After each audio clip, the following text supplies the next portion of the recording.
Таны амны 2 болон доош нунжаад гуниглаагүй байхад гунигтай царагдаа харагдаад байна уу? Хамгийн байж болох том шалтгаануудын нэг нь бидний энд байрлах депрессор гэх энэ булчин чангарч агшснаас болж бидний уруулын буланг доош нь татдаг.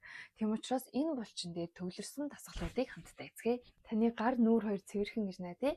За хоёр хуруугаа булчингийн доод хэсэгтээ байрлуулад бааг зэргийн доролт өгөөд чичрэх буюу тойрог хөдөлгөөн хийж булчин доороос нь дээш нь массажлж өгнө. 10-аас 15 секунд давтаад хийгээрэй.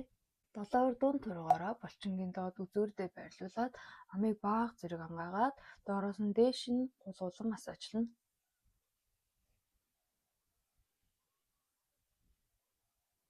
5-аас 10 удаа давтаад хийгээрэй. Эрхээ хурууг аман дотор оруулаа. Долоовор хуруугаар тойрог хөдөлгөөн хийж массажлна. 3 хуруу нийлэх үед таны амны энэ булан дээр нэг гөөрөнхий хатуу зүйл мэдрэгдэнэ. За тэр модайлис гэх зүйл дээр бүгдээрээ массажлж өгнө.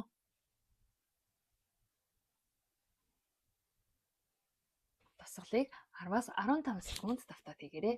Эсрэг талдаа хийгээ ч гэсэн битгий мартаарай. Эдгээр бүх дасгалуудыг та хадгалж аваад 7 хоног давтаад хийгээрэй.